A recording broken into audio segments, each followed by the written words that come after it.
What up? This is Robert Horry. Horry, three-pointer.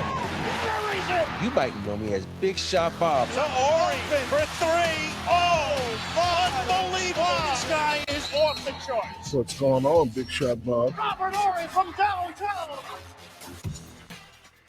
Robert Horry from way downtown. You mean way down country? Way down country town. It is the Big Shot Bob podcast. B-Dog Brandon Harper. I'm Rob Jenners. Live from Andalusia, Alabama. 7-time NBA champion, Robert Horry. At Mama's house. Hey, I started to go down to the park that's named after me and set up a table. Hold up. You got a park in Andalusia? Yeah. You got Robert Horry Park? Yeah, Man, I'm not surprised about that. Yeah, and I have a street named after me, too. You have a street named after you? Yeah, the street that the park's on, but the street is only about, let me see, probably about maybe 200 feet. yards. Yeah. Not a whole lot of a street, but the street's a street, man. You take it. Yeah, it's the street I grew up on, and played. And there's a park down there where we used to go play all the time. And the little lady, I think I told you a story with a lady at the park. Her house is right next to the park. She started out hating me because I was bouncing the ball so much. To start out to like, yo, that ain't gonna be good enough to go to Alabama to being on my side. You did tell us that. You did tell us the story about the lady that was shit talking you from the corner of the park. Yeah. Yeah. But what's the street? Is it Robert Horry Place or Boulevard or what is it? Robert Horry Court or what is it? Come on now, this is the country. It ain't Boulevard. It's just street. Sure. It's just Robert Horry Street.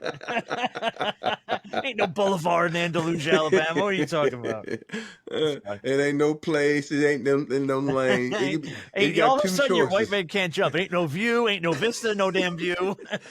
It's either street or road. Ain't no lane. Yeah, dirt path. Mm-hmm. Yeah, Robert Horry path. So what are you doing at Mama's house, man? Checking in, keeping up on her? Just came to check on her. You know, I don't get this way much, so this is the one time in my schedule where I just had a week where I said, you know what, I'm just go check on Mom, spend some time with her, make sure everything at the house is working right. Good. And of course, the internet's finally working right. And the TVs she got new TVs everywhere, so she complained about the remote. So it's a process. Nothing better than when you have to do tech support for your parents. and you're not a tech person. Oh yeah. Yeah, and you don't like the internet at your house don't work. So what are you supposed to do? Exactly. Well, in their eyes, you are, because you may know a little bit more than them. So if you know even the slightest bit more than they do, you're tech savvy. Exactly right. Yeah, you know how to make the menu go to the TV. You are basically Steve Jobs. No, so she has this computer in the office, and she's like, "It don't work anymore." I go and hit a button. She's like, "How'd you do that?" I'm like, "Mom, I just told you I'm gonna have to write down what to do. Hit the because you know how now Apple comes up as a you have to like a login screen. Yeah, we never gave her a code to get in, so I just hit enter. And she thinks she keep trying to put in a password, and I'm like, no, it's not a password. Just hit enter. And she was like, oh shit, I keep forgetting that. So I'm making out little notes, little stickies. I got sticky pads. I'm making sticky pad notes for her. That's funny. Yeah, my parents think I'm a tech genius because I turn things off and turn them back on, and all of a sudden they work again. And I'm like, that's all you got to do half the time is turn it off, turn it back on. They're like, how'd you do that? I'm like, literally, I hit the off button. Like, there's no magic formula here. I think the biggest key is patience for our parents. As they get older, their patience will thin. Well, and here's the thing, too. I know it's going to happen because it's going to happen to us. It's kind of probably already started to happen to us, where technology has kind of started to come back around on us. Mm-hmm. Like we were super tech savvy and we were smart because we knew how to use computers and Facebook and all that. And now my daughter can edit like full video on her phone. And I don't know how she does it. And I'm like, oh shit. Now we're starting to hit the age where she's going to know how to do stuff that I don't know how to do. And I'm going to be asking her for help. It's like last time I asked you guys about what is something. What was the last show we did? I was asking about something about some AI thing on everybody's phone now. Oh, ChatGPT. Yeah. That. Yeah. I can't believe you don't use ChatGPT. That like messes my brain up, man. That you ain't even heard of it. That's crazy. Just, yeah. Like at least people have heard, but no, it's super helpful. I've been using it to create games for the show, and which is actually this week's game, which is called Us Against the World, I think, or Us versus Everybody. So this should be a fun game, and it comes down to a stat that I saw this week, which was pretty wild. But we'll have fun with that. Do you want a couple things going on that I think we need to touch on this week, and we have some audio to get to. I want to get to this Jeff Teague stuff too in a minute because that was kind of crazy. Oh yeah. But I mean, I wanted to throw this out at the top just because I thought it was a little weird.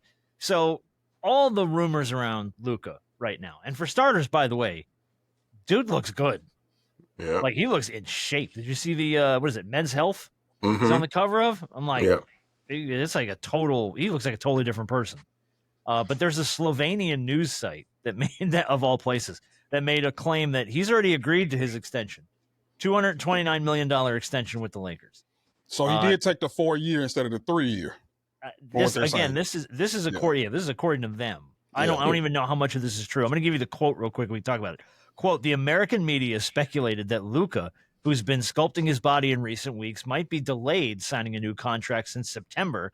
There were even hints that he might wait until next summer when he would be a completely free player and available to all clubs, but it seems the uncertainty will soon be over. Doncic is said to have agreed to a 4 year extension worth $229 million US. This is from a Slovenian news organization, for what it's worth. Well, I mean, I can't discredit them. It's something about those outlets out there because there is such a close-knit community, or what it seems like a close-knit community. Yeah. They may know some things over there that we don't know over here yet. You know, when it comes to whether it comes to Luka, or whether it comes to Joker, like if they have it over there, I can't discredit it. They just may know something that we don't know over here yet. So that could be true. It's just waiting for it to get over here. Because he has been over there. That's where he's been exercising. He's been over there. Yeah. So they may have he's been training here. I thought he went over to Europe. He went there and then he came back. He's been training here. Oh, okay. Yeah. Okay. So, but here's the thing is, I guarantee you, he telling one of his boys to get a little money, probably leak the source. So yeah, you know, I'm still interested. You know, people keep talking about the body. I don't give a shit how your body look. It's about what you do on the damn court. You know how many guys change their body throughout the history of basketball, and they careers and game stayed the same. So it's better for him as far as health wise and staying on the floor. Yeah. But at the end of the day, it ain't what he can do offensively. It's what he can do defensively. Right. And so, you know, hopefully losing that weight allow you to move those puppies a little more to stay in front of someone. But my biggest fear is one of Luka's biggest attributes to his game was his body, his ability to knock you off like Shea does to get that shot off. Now you're a little bit lighter in the ass. Are you going to be able to knock people back like you normally do to get that shot off? I know he's still crafty, but I'm really interested to see how that goes. Now, yes, he's lost some of the weight, but I don't know how much he weighed before. And he looks like not only is he losing the weight, but my thing is, okay, lose the weight, but tone up. Don't just lose the weight, because we don't need you to lose the size. Yeah. We just wanted some of that fat to turn into muscle. The baby fat. Right. We need the endurance to be a grown ass man. You guys baby fat. Nah, ain't no baby fat. He's just fat. He just needed to. That's just fat. Yeah. He just needed to transfer some of that fat over into muscle, and we all know muscle weighs more than fat. So if he can, even if he's losing some of that weight but toning up, I don't need him to drop too much in weight, because like you said, Rob, I don't need him to be light in the ass to where he's being pushed around like a feather. Mm-hmm. This man's in the best shape of his life. You both say he's light in the ass. Well, no. Well, he is lighter. He looks lighter. Yeah. He looks lighter. He looks way lighter. That's mean he's going to be a little bit quicker. And so that's the whole point about him being in shape and staying and getting rid of the injuries, because that when you out of shape, and we know every player that comes in the season out of shape always has problems. And so, you know, you can go back to the days of Shaq, you know, you go back to the days of, you know, even AD when he came in out of shape, his back hurt for like 3 months. And so you gotta be in shape, and hopefully Luka can be in shape. But still though, I've heard a lot of people talking about now they're a contender. I'm like, just because Luka got in shape, that don't mean the whole damn team is in shape. Ain't gonna be better. You know, it takes a team, not just one player. I do find it hilarious that Shams got on the first plane he could find out to Slovenia to beat some reporter's ass for dropping that news in front of him. Man. It's like, no, thank you. No Slovenian news reporter is going to trump me, Bucko. I'm showing up. Do you think there's merit to it though? You think he signed the extension? I think And even if he didn't, do you think he will? Yes, I do think. Now, the only surprising thing to this about me is I thought he would have been a player to take the 3-year, a little less money, so then he can then re-up at 2028 to get even more money. Now, I'm not saying that the Lakers then around that time still won't offer him another extension, but for somebody who can still get a boatload of money for a year shorter, it does surprise me that if this report is true, that he wouldn't take the 3-year deal. I forget how much money the 3 years is worth, but then be able to go back to the table a lot quicker and get even more money. So I do believe it, but then at the same time, it's a little sketchy because from a business perspective, I'm wondering, I figure Luka would be a guy that want to get back to the negotiation table as quickly as possible. Yeah, well, we don't know if it's an option there or not or whatnot. And we don't know if it's true. So for me, do I think he signed it? I don't think so. I think he's still waiting. He's back in LA right now. He's probably, there to try to sign it now and try to negotiate. Who knows? But if it was me, and I think I would go for the 3-year option just because, in the back of my mind, I want to be that first player that signs the $82 million contract. $82 million a year. He won't be. Who won't? He won't be? I'm going to tell you who will be. You going to say Wemby? Nope. Yeah, he is. Oh, I thought for sure you were going to say Wemby. I think I got somebody else in mind who may end up be the first one to sign that $80 million contract. He's in the West, though. Somebody Ant-Man? Yep. That's not a bad idea. No, that's not. It's either going to be him or Wemby, but it's going to be one of them that's going to be they're going to sign 80+ million before Luka will. In my opinion. Just saying. All right. No, I can't argue with you. You very well could have a point there, but we'll see. We'll see how that shakes out. But I do think it's funny that the Slovenian news tried to break ahead of Shams. I wanted to briefly touch on the Kuminga story too. That's a crazy story. It's a crazy story because I think like everything I've seen on this is that like any move the Warriors are going to make are kind of hinging on what Jonathan Kuminga does, and he's kind of holding out. They're sort of at a stalemate, and I think the Warriors are kind of like handcuffed a little bit here because of this, because they don't want to go out and make a bunch of moves and then Kuminga comes back and then they're hamstring for salary and all this other crap. So I was just surprised by this, especially because Kuminga's a good player, but you figure that's got to be, that's the right situation for him, I think, unless he's just completely unhappy there. If I'm him, I want out because I'm not going to do another year under Steve Kerr. The way you treated me last year. Wow. You think about it, second leading scorer on that team, and all of a sudden the playoffs start, I can't sniff the floor, and all of a sudden you need me, I go out and perform. No, only way I'm staying in that camp is you give me everything I can get, max money. And then I want more. And because it was just Steve Kerr did him dirty. And Steve Kerr has been known to do players dirty. I'm talking about JT. And every NBA player has some type of pride. And why do I want to come back into a position? Yeah, I got more money. I got my money, but I want to fucking play. I don't want to be that guy still he making all that money, because then fans will be shitting on me thinking it's something I did when it's not me at all. It's the coaching staff that won't put me on the floor.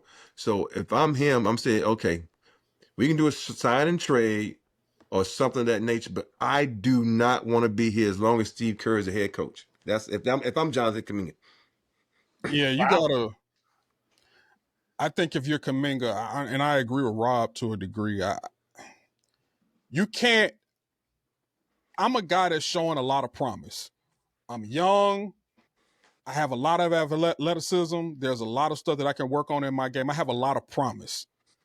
But if I can't get any run during the most important time of the season, for whatever the reason may be, then I feel as though I'm just riding away over on the bench. Like, you got young talent just riding away over there on the bench. For what reason?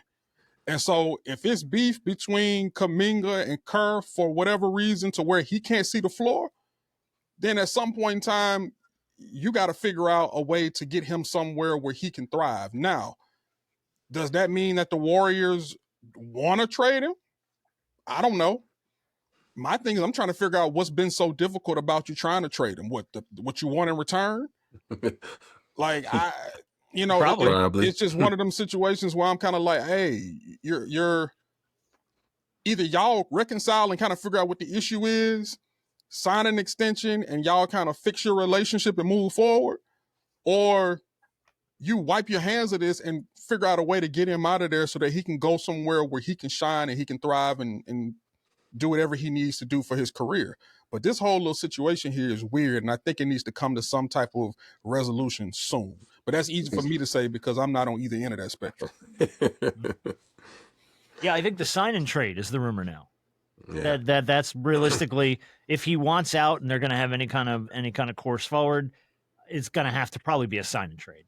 Yeah, just to make this work for him. But I don't know. I mean, I get your point, but I thought Golden State was probably the better spot for him. But I don't know. You guys it probably is, but I don't know his relationship with Steve Kerr at this point. it's not good. I mean, obviously. Yeah, I mean, he wouldn't be in the situation he's in if everything was sunshine and lollipops over there. Mm-hmm. So and if you really look at that Warriors lineup, they got a 6-7 team over there, and you get rid of Kuminga, it's not gonna make a difference because you got Buddy Hield who's up and down, you got Moses Moody who's up and down, and then I think I don't know how to pronounce his last name, Brandon Pazinu. Oh, yeah, I know you're talking about. Yeah, that's who the guy for some odd reason they fell in love with, and Kuminga fell out of love with Kuminga, but it's gonna be interesting what they do because if you really, let's be honest, Draymond and Steph and Jimmy, they need help because if they don't get some type of help, that door is like this big now. It's like, okay, all three of us can't squeeze through there unless we get some help, And so I think I would trade Kuminga because that's the only piece over there they got that they can probably get something to help that crew. Yeah, it's true. But I mean, I don't know. I really don't know. I really don't know what's going to happen there. But weird situation for sure. I did want to also mention this Jeff Teague story. I was there is nothing funnier than when somebody says some shit and then immediately has to like run it back because he was like, oh, oops, I might have gotten myself in some hot water. He was on the Club 520 podcast. They were talking about the same debate we had on the shoot around last week. Cleveland LeBron versus Miami LeBron. And Miami LeBron became the topic of conversation. Jeff Teague had this to say. Miami Heat Bron. He was on steroids, bro. He had to sit out. He was on steroids for real. Like legit was on steroids, bro. Allegedly. But like he had to sit out. Bro, y'all remember when they told him like they there goes the Clutch Sports allegations? Y'all remember that though? No. When they was like he got everybody, they started testing for HGH, and they was like, yo, and he had to sit out. Like he said his back was hurt, and he sat out for like 3 weeks, and he came back skinny. This is just I was in the league. I remember. I was in the league. I remember. So, and then he immediately the next day went on Instagram and went, I was kidding. I was just messing around, man. I was seriously. Somebody got after him. I think somebody said something. I think so. Somebody said something. You know good and well you can't sit up there. Like people talk about LeBron. People have been talking about LeBron ever since he came into the league, and they've said a lot of egregious things. But when you start referring to the longevity of his career and his health and attributing it to something like steroids, his team coming after you, they're going to say something. You're not going to do that. You can say whatever. You can dislike his game. You can say he's not number one. You can say he's not one of the greatest players of all time for all they care. But as soon as you start talking about anything that refers to his training or anything that you think is giving him some edge outside of his regular regimen, they finna come after you. And they said something. Yeah. Unless you were on that team and seen him getting a shot in the booty, You don't touch no shit like that. No, you Hey, don't like make that allegations. episode of Dave Chappelle, I need eyewitnesses, I need video, I need Yeah. a affidavit from your mama, I need all this before I even say some shit. And I like Teague. I like Teague. I like the No, Five and I Twenty like Jeff, podcast. too. They Yeah. are hilarious. Jeff Teague Yeah. is an amazing storyteller, but he got too much dip on his chip with this one. A little bit. But I Yeah. guess when I heard and too when he walked it back, my question for you is, and I feel like I should know this and I kind of don't. What are like the drug testing policies for the NBA? Like, how often do you get tested? Do you have any kind of like, is there a regular regimen of testing, or is it certain guys that get singled out? Like, how's that work? Well, there's certain guys. I'm only going to speak on the history that I know. Of course. And I know when we were there, we had 3 random drug tests. And back then they test you for weed. And of course they don't do that anymore. Yeah. Or 3/4 of the league might not be playing. More than that. Are you kidding me? We're tipping 90%, I think. Yeah. And so, now they just test for PhDs. But with the PhDs, you don't know, when they're gonna do it or where they're gonna do it. And because you look at who just got suspended. It was a player who just got suspended for performance enhancement drugs. I don't know who it was, but In the NBA? yeah, someone that, it wasn't anybody that would get a significant minutes, I don't think, but that's the only thing they test for. And it to me, this is one of those topics where, it goes back to the Bash brothers and baseball. Why does it really matter what a guy takes to, if like his body, his life? Like, you don't follow a guy home, so you cannot drink. You don't follow a guy home and says, you cannot do, smoke weed. So I'm always like, if a guy wants to take something that's not illegal to help him on the floor, why should it fucking matter? Well, usually, now, granted, when in baseball, these things work different for different sports. Mm-hmm. And specifically for a sport like baseball, where this has been kind of running rampant for as far as we can remember. Decades. It works for everybody's body different. Now, you still, like for hitters, you still got to hit the ball. It's not going to help your hand-eye coordination like that. Like, you still have to make contact. However, if it's giving you an edge when the ball makes contact with the bat, or there's something in your body that gives you a little bit more power, that's illegal. It's illegal. I mean, there's not many things that you can take that's not going to help, which is the reason why it's banned, because they don't want anybody thinking, hey, this guy is taking this substance. We don't know what it is. We don't know what it's doing to him. Now, it is your body, but when you sign on that dotted line and you sign these contracts, you're just not affecting you. You're now affecting the organization, and now you're affecting the league. Mark McGuire can tell you all about that. But my whole point is like, when Sammy Sosa and the Bash Brothers, how hype was MLB? Oh, it's that's when amazing the for the ratings league. really it shot was at out its over that. highest peak You know what I ever mean? when that was going on. It's amazing for the league. I'm not knocking it for the league. Everybody, like the whole concept of the chicks dig the long ball. We all love that. Like Greg Maddux and Tom Glavine were in the commercial. They even took to the point where they want to start hitting. I know, but my whole point is like, I should be allowed to do with my body whatever I want to do.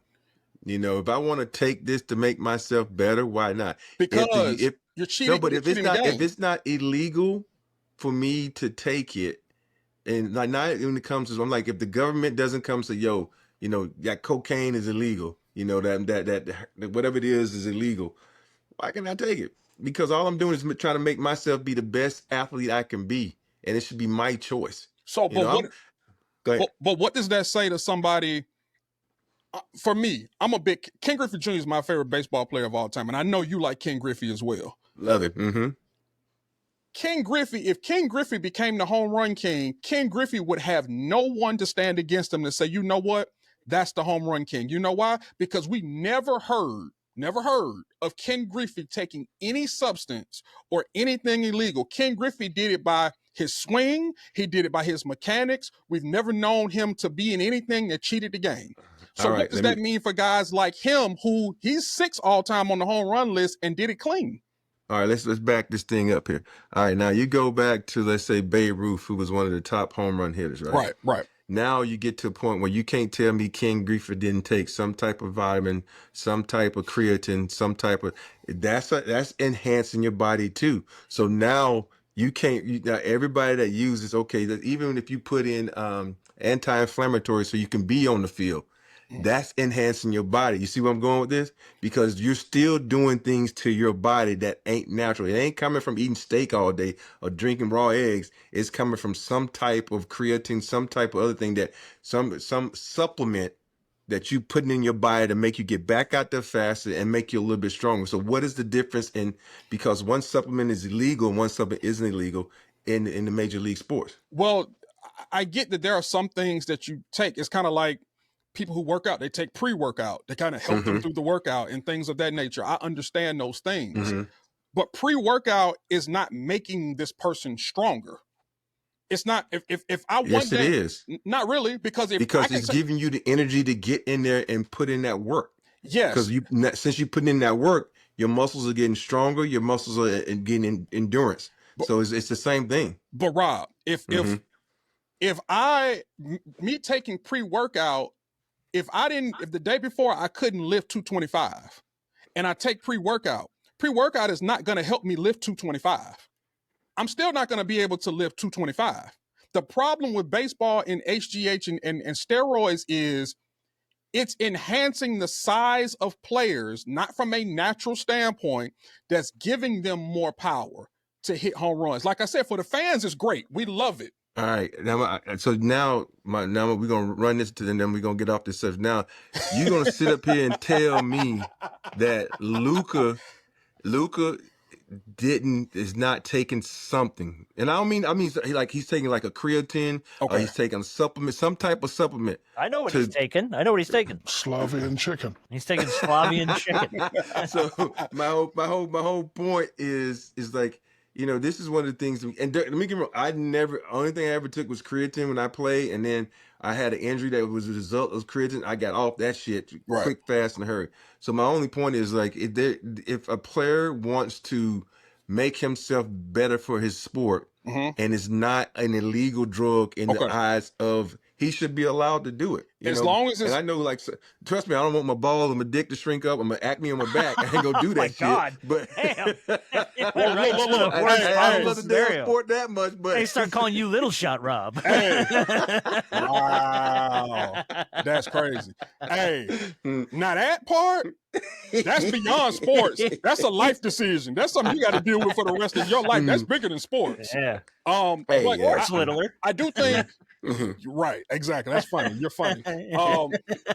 I do, because I think obviously it goes back to what's illegal versus what's not illegal. And these leagues have seen enough, tested enough, have consulted with physicians and doctors, you got all this money, to be able to consult to determine, hey, this is illegal, this is okay, this is on the line. So this may be something that you don't want your guys to, like, they've done this stuff. So I do get what you're saying. If it's not illegal, if it's not something that's illegal and it helps you to just become a better athlete, cool. I guess my mind went to, especially with baseball, guys taking things that may be on the borderline or are illegal, because some guys don't even know it's illegal, but they show no mercy when it comes to that, because they're like, well, you can consult. We have people who you can consult to figure that out.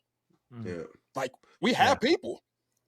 But here's still though, you might get bigger, but your hand-eye coordination still got to be a motherfucker. Oh yeah, true. Yeah, you still got to hit the ball. But it's the same in the NBA too, right? Like, I mean, you can be back on the floor. It doesn't help you shoot a basketball. Yeah, exactly. You know what I mean? Yeah. You still got to get that ball in the hoop. For what it's worth, ChatGPT, my new best friend, said that the last PED suspension in the NBA was Jonte Porter, even though that was technically chalked up to gambling. And before that, it was Matu and for the Suns. He lost 5 games for NBA anti-drug program. You rarely see that. You rarely see that in the NBA. No, not really at all. Not at all. And again, the Jonte Porter one was more gambling, but they said there was PEDs lopped into that too. So who knows what's true and what isn't. All right, let's see. Well, now that we got on a whole damn side rant about performance-enhancing drugs, and thanks, Jeff Teague. Jesus. There's a few other things on here I wanted to bring up this week. Nothing. Is there anything else in the news? Or none of this other stuff was like really newsworthy stuff. It's just more like topics I saw pop up, but I don't think anything else NBA wise has been pretty quiet, right? Except for the stuff we've already talked about. Yeah, I think it's NBA been pretty quiet right now. Yeah, only thing been out down the boat is Luka, Wade, and Jonathan. That's the only thing that's really been the two topics. Those are the two I've seen all over the place. Since I live in LA, Chris Paul, you know. All right, well, let's talk about Chris Paul. There was this argument that popped up this week. I think it was Perkins who started this. Chris Paul, obviously the point guard, we've been known as that for a long time. Kendrick Perkins said he isn't putting Chris Paul in the same tier as guys like Russell Westbrook. Quote, I don't have him ranked above Westbrook. He said this on Road Tripping, by the way. CP changes franchises. He makes teams better. But when it comes to legacy, you've got to have the accolades. Chris Paul obviously never won an MVP. Westbrook did. I feel like that's kind of really a tough thing to say when you go, who would you put ahead of the other? But I guess if you had to pick one of those two guys, Chris Paul, Russell Westbrook. Can I ask you a question? Yeah. Before Chris Paul got to the Clippers, how many 50-win seasons did they have?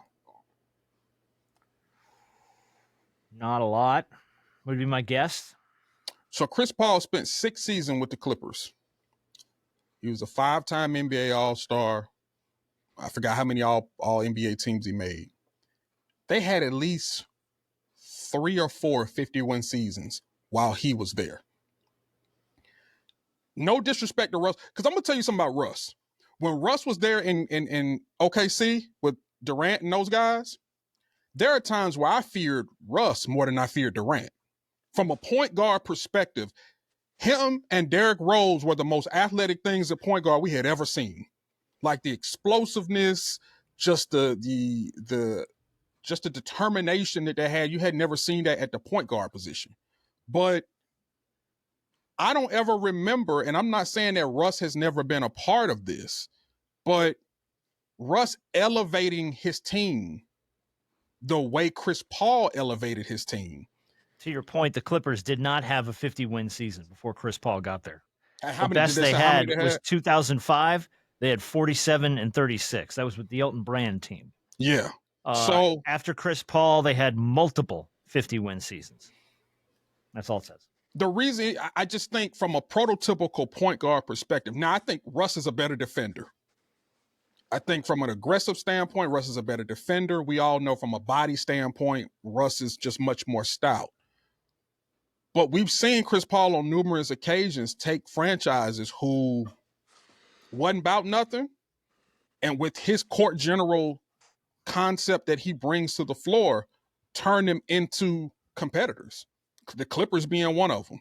So I get that Russ has the MVP, but Chris Paul has changed franchises, or he's turned franchises around. That's all I'm gonna say about that. Good point. I think when you have to pick one of those guys, if you had to pick one, you can't go wrong with either one, right. And you're gonna win with them. I think what people like best about Chris Paul is he's been consistent, and his ability to his mid-range shot, whereas Russ is suspect, his 3-point where Russ, and that's the way it boils down to. Now you think about on the defensive end, Russ is a little better on the defensive end, so you're gonna get the good with the bad. It all has to boil down to what kind of team you have. And for me, if you're gonna put a gun down my head and make me pick one, I'm gonna pick Chris Paul. And that's not a slap in Russ's face, it's not a diss to Russ. I just like the fact that mid-range jumper and the consistency that Chris Paul has is what I favor. And plus, you think about it, they both are great assist guys. So they both equal each other out in that sense. But I think if you really had to nitpick, I take Chris Paul just because the consistency in his jump shot, which is the most important thing when it comes to a game nowadays, your ability to knock down shots. Yeah, I'm also going to throw Chris Paul a little bit of credit too for always, and Russ has found this later in his career, but no matter where Chris has gone, he's found a way to fit the role that best helped the team. I feel like Russ struggled with that with the Lakers. He fell into it a little bit better with the Nuggets. You know what I mean? Like he's sort of figuring it out as his career goes on. But Chris Paul, I feel like from wherever you dropped him, whether it was Phoenix or Houston, whatever it was, whatever the best role was for the team, and even for the younger guys around him to succeed, I feel like he kind of conformed to that a lot quicker. Do you guys think because he's bounced around a lot late in his career that this has kind of diminished on who he is as a player and what he's brought to the game? Because, you think about, we don't talk about Shaq like we should, because at the end of his career, he bounced for like, 4 teams? Mm-hmm. And most of the time when players stay with a team, we love them. You think about Dirk, Kobe, Dream and all these guys. But as you think about it, he was really good in New Orleans. He was really good with the Clippers. He was okay in Houston, okay, good in Phoenix, okay. And I know the injuries had a lot to do with it, but does this diminish who he is as a player? Because when you consider great, because think about it, KD is kind of rolling into that, where he was so great, now he's bouncing different teams. We kind of look at him like, oh, you can't stay on one team. What's wrong with you? So, and even though we don't get any reports of him being an asshole or being a guy who's, disgruntled, but will that diminish his... I'm Chris Paul. Will that diminish who he is as a player? Well, he's been disgruntled as a player. Well, there have been. I mean, you take whoever's calling him an asshole with a grain of salt, because that could be for whatever reason. Oh, but he's an asshole now. Yeah, we've had plenty of players come out and say that's on the floor. Yeah, and ain't nothing wrong with having an asshole. Right. I was an asshole on the floor. So you can be an asshole and still be a good person. Yeah. But I just don't. And like I said, there's no disrespect to Russ, because Russ has had a hell of a career. Plus, he has the MVP that Chris Paul doesn't. But which is crazy to think that Chris Paul doesn't have an MVP with how successful his career was. Yeah. But I don't remember Russ. He had KD and he had Harden, but I don't remember Russ once Russ went somewhere elevating a team the way Chris Paul did. Like Chris Paul he helped bring the Clippers out from the little basement, and they were more competitive than the Lakers were during that time. So, now that says a lot about them, that the Lakers were in the dump and the Clippers still couldn't do nothing. That's their problem. But that's a Clippers issue. Right, it's a Clippers. But to have multiple 50-win seasons after they never had any in their career, you said the closest they had was 47, 48? Mm-hmm. Yeah, 47 the year that Elton Brand was there. 2005. So I think that speaks volumes for a guy that makes everybody else better and enhances everybody else's game. I'm not saying that Russ doesn't do that, but I am saying that Chris Paul did it in a prototypical point guard-ish type of way, where he elevated not only guys around him, but he elevated that franchise. Yeah. No, you got a point. Very good points. Well, listen, while we're on Westbrook, I briefly wanted to bring this up. Where do you think he's going to land? There's a handful of teams that are the front runners, and I'm going to give them to you. And I'm just curious what you guys think. The Miami Heat, the Kings, the Bucks, and then the underdog pick here is the Pistons. This is according to betting websites. These are your front runners. He fit in. From an attitude standpoint, he fit in with the Pistons real well. Okay. Yeah. Yeah. I don't dislike that though. Detroit, even though that's the underdog pick, I don't hate that, but he'd have to find the right role amongst that group and not upset the chemistry. Yeah. If I'm Russ, I will go to Miami. Okay. Just because the fact that Miami ain't got shit, and they need some type of engine to make that team go. But hold on, Rob. Even if he's coming off the bench, But the only way you're okay with that is if you're sure. Do you think that Russ is off this? Maybe I can get a title run. Let me go join a team that's a contender of some sort that I could possibly help get over the hump. Do you think he's done with that thought process? I think the title teams are done with him. Okay. And it's a difference where you gotta, even though you're a great player, you gotta be wanted. If the title teams don't want you, you got to go somewhere else. But hey, I'm just gonna play and have some fun. You think about what Dame did. He said, "Fuck it." So still at the end of the day, you want to get them that paycheck, and what better place than it with no state tax in Miami, Florida. There it is. Put on your shirt, no state tax. I don't dislike him at the Heat. I don't necessarily know about the Kings. The Bucks, maybe because Dame is out of there now. Who's the Bucks point guard though? They don't have point guard, do they? Ooh, I don't even know. That's a great question. KGP, KPJ. I mean, I don't. Hold on, let me see. But think about it. Isn't Giannis and Russ the same players? This is a How shorter so? version. Because if you think about it, they're wiry, they long, they athletic, they're not great 3-point shooters, they're not great shooters, but they can fucking score and play good defense. They're the same player, just one is bigger. Well, ChatGPT immediately kicks back Damian Lillard. No, sorry, man. He's not your point guard anymore. I think he should try to go to the Pistons. I think he could be a really good mentor for guys on that squad. Now, you got to hope that, and who's the coach over there, JB Bickerstaff? Lord Jesus, you better hope that he ain't got to have to break up no fights amongst the guys there. Well, you really want to put Russ and Isaiah on the court? I mean, maybe they like each other. Maybe they'd be cool. Hey, they gonna fight. Not them fighting each other, but they gonna fight every night. Teams gonna walk like, nah, I'm hurt tonight, coach. I ain't fucking playing. Sorry, load management. I need a night off. Malik Beasley and a couple other dudes there. Please, Malik Beasley might not be in the league. I know. Yeah. This is they're thin. Is the point here? Is they're thin in Milwaukee. Yeah. All right, let's touch on a couple other quick things. Then we're gonna do big shot of the week, and then we're gonna play our game. I thought this was pretty interesting. I like Dwayne Wade a lot. I like him as a personality. I like the stuff he talks about, and he had this one. He brought this one up this week I think it was on his podcast about legacy being built on championships. He was talking specifically about Dame Lillard.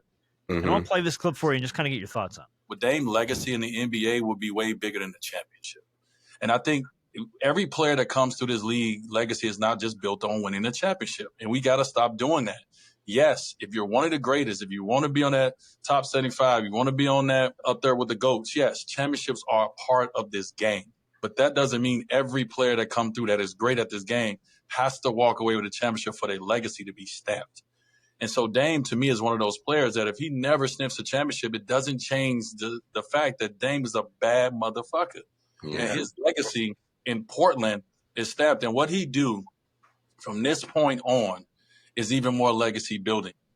So his point being, Dame never wins a title. Dame's legacy's in the books. And I think that's probably true of a lot of players. And immediately during this conversation, whose name comes up? Robert Horry. It's a few guys. Robert Horry's name. Immediately, people start kicking back the whole, whose career would you rather have? Would you rather have Harden's money or Rob's titles?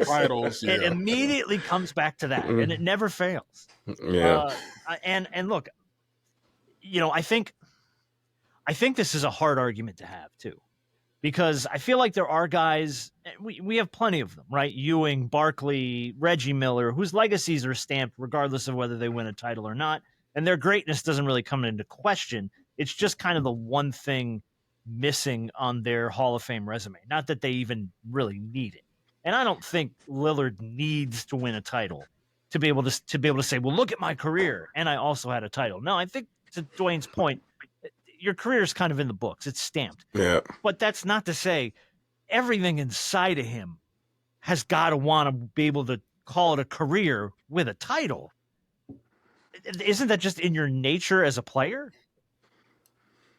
I definitely think so, because at the end of the day, you want to win. And the ultimate win is to get a Larry O. And everything else is uncivilized, and that's how it really basically everything else is Grey Poupon, baby. Yeah. And for me, you got a lot of guys who don't care about winning champions. They just care about getting paid. And that's just the mentality. I tell you, I could have got more money if I'd have left San Antonio, but I wasn't about money. I was about winning. And everybody's mental is different. You think I wouldn't trade like 4 of my rings for James Harden money? You damn skippy I would. Right, but you still have 3 in your pocket, so you're doing okay. But at the end of the day, I like the fact that I won. Of course I didn't make as much money as a lot of these guys, but the competitor in me wants to win. You think about it, 16 seasons, 7 chips. That's pretty damn good, and then I made a lot of damn money. I didn't make fucking, money that a lot of these guys make, but I made fucking damn good money. But in a different era too. That's absolutely what I was just going to say. You would have to adjust for inflation at this point. You know what I mean? Yeah. And for me, it's you can ask every great player and that's retired, and I guarantee you, every one of them would say they wish they would have won a championship. Shoulda, woulda, coulda. Yeah, You of know, course. so I think that's the one thing. Because you think about it, there is no debate on who's the greatest. You know, there's no great on who's the top three. You know, Kobe, LeBron. You know, there's no debate on that. And if three of them, if those guys would have never won a championship, we'd be like, oh, Kareem is the greatest of all time. Bill Russell is the greatest of all time. Because at the end of the day, if you don't win, you're not successful. You can be as great as you want, but if you don't win, and I know a lot of people hate this, you fail. And that's how it is. If you don't win a championship, you fail. And failure is not a bad thing. That means you tried to be your best at something, but someone was a little bit better. Yeah, I mean, you can speak on this better than I can because, you know, you've been a part of those winning teams. You've seen guys who are in the Hall of Fame walk off the court with their head down plenty of times, you know, at the hands of you or at the hands of your teammates. So this is one of those conversations that's really kind of difficult to have because it's almost, yes, winning is the goal. Winning is the goal. Establishing generational wealth for your family is the goal too, especially the way they're throwing around money these days. But a lot of these guys, you know, whether they want to they still do have a legacy. Reggie Miller still has a legacy. Yes, we're going to know him as we've seen some of the big shots that he's hit, and we're also going to always know him as one of the guys that couldn't win one because of Michael Jordan. Same way with Patrick Ewing, the same way with a lot of guys, but we also know that they're in the Hall of Fame. Well, Ewing was Rob's fault. Well, yeah, that's true. Yeah, that was Dream's fault. Hashtag blame Robert Horry. Yeah, but they saw Mike a few times too. They did. No, yeah, they saw Reggie a few times too. They did. Yeah. So it's just sometimes it's the way the dice rolls and the way the cookie crumbles. Sometimes where a lot of these guys are gonna have legacies. They're gonna go down as some of the greatest players of all time. They're part of the 75 greatest players of all time, but they just weren't able to stand at the top of the mountain to hoist the Larry O'Brien. But they still do have legacies. It's like those different wings people talk about in the Hall of Fame. Like, all of them in the Hall of Fame, but there may be different wings and different tiers where different tables. You know, we all in, we can all key, but when we all walk into that thing, hey, y'all at that table over there. Y'all won one, y'all at that table over there. All of us who's won 3, 4 and up, y'all come with me. Hey, no, and the ones who won back to back, y'all at the table over the one. And back to back, that's the big table. That's the big dog table. Then you got the 3-peat. That's the real big dog table right there. Yeah, dog, that's the hall of hot shit over there. You gotta go sit in the 3-peat wing. Yeah. So it's different, I think, man. It's yes, everybody should. You want? Hey, did you win a title? No, that isn't staying on your name, but. You know, it's weird. They're Hall of Famers. A lot of these guys are Hall of Famers, and they have successful careers, and you can't take that from them. No, of course not. But I think Dwayne's point was we have to stop building legacy around titles. And it's like, I mean, you can't do that though, right? And that's just it. It's like, and that's easy. By the way, and I'm not trying to take a shot at Dwayne Wade. That's easy to say for someone who's won 3 rings. You know what I mean? Like, it's easy when you have 3 in your pocket to go, well, we don't need to be championship driven in this league. Well, yeah, because you won 3. If you never won a ring, your perspective might be drastically different. Go talk to Barkley. Yeah, let's have this conversation with Charles Barkley, Patrick Ewing, Reggie Miller, and all the guys who are in the Hall of Fame. Westbrook, who have had legendary careers and have great legacies in the NBA, and that's not going to change anything about them. But you all know, I mean, what's the one thing Shaquille will just dump on Chuck about constantly? You ain't ever won a ring. It's just the one thing you can kind of dangle over that guy's head, regardless of how great his legacy is. It's always something. Yeah, you know, I think if that one question, and I would love to get the truth out of him, would be presented to Steve Nash. I would love to see a guy who's won 2 MVPs but not win a championship. I would love to say, yo, answer that question right there. How meaningful would it have been to your career to have won a championship? And I can't imagine anybody's honestly gonna look at you and say, I'm fine. I didn't need a title. I'm good. Like, everybody who didn't win one is gonna go, oh my God. It was like the one thing I didn't get to do that I wanted to do the entire time I played in the league. put all the money aside, put everything aside, every one of them. And if they say anything different, they're lying straight to your face, man. They just are. But they might not be lying. They don't give a shit. They accomplished their goal to make it to the NBA and make a bunch of money. That might have been their goal. And but still, but if you're playing at a professional level and you have that kind of a career, if you have a Steve Nash career, you know that still eats him up. You know it does. It has to. Anyway, I don't know. I'm sure everybody's a little different. All right, let's do Big Shot of the Week. Let's play the game this week. Big Shot of the Week is going to go to a woman named Vivian Newton. And here's why. She's the owner of Korea House Restaurant in Austin, Texas. On the first Wednesday of every single month, they are, by the way, the first authentic Korean barbecue restaurant in Austin. They open their doors and they feed whoever walks in for free. On the first Wednesday of every single month. The kitchen staff volunteer their time, as do the front of house staff. They have served 15,000 meals as of last week for free.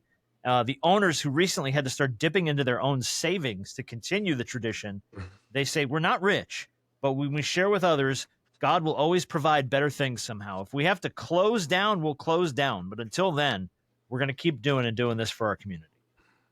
Tips and donations are often accepted. They're not expected, but they pool the donations they do get for the homeless. So even on top of that, they're doing above and beyond. Big shot of the week to these folks. Absolutely. Because they're willing to close their doors rather than give up helping their community. And, dude, that's an impossible ask for a business owner. And the fact that they're willing to keep doing it out of goodwill and knowing that God will provide, that's amazing. Yeah, you're doing things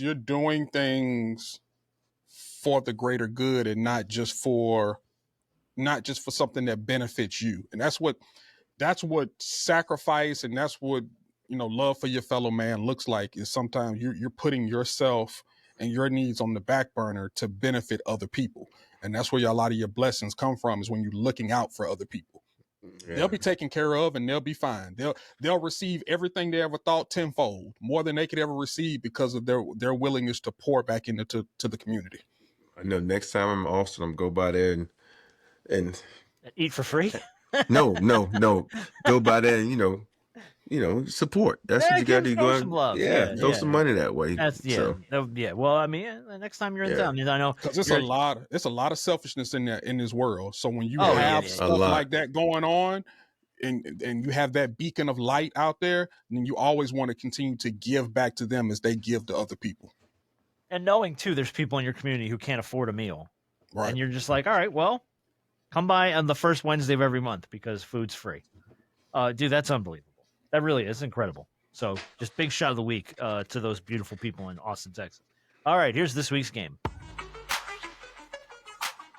And I found the coolest stat this week. And it's going to be question number 1 in this week's game. The game is called Us Against Everyone. And it talks about stuff that only a limited amount of people have gotten to do against every team in their respective league. And here was the stat. Tony Parker is only one of 2 NBA players with a winning record against all 30 NBA teams. The other one is still playing, Robert Horry. And we'll go back and forth until one of you gets it right, or we'll just bail on the question if no one gets it right. Who's the other one? My obvious pick would have to be LeBron. It's not LeBron James. I know it's not him. He knew it was wrong before he said it. I know this is it's wrong. It's too but obvious. Yeah. Harp, who is the only other player besides Tony Parker? He's still playing in the league, who has a winning record against all 30 NBA teams. This is somebody that's played for a while, obviously. Mm-hmm. Let me think of another star. He's still playing. I'm going to think of not a random star, but I'm going to say Kawhi Leonard. Bingo. Bango. Kawhi Leonard. 72% of all of his games that he's played in the NBA, he's won. 72.6%. Don't count. The motherfucker don't ever play. Well, when you only play 10 games a season, it's easy to keep that record alive, baby. Easy to keep that record going. All right, Harper, and we'll see if you can get this, and if not, Rob gets a shot at it. LeBron James is the first NBA player to ever score 40-plus points against all 30 NBA teams. Who's the only other player to do it?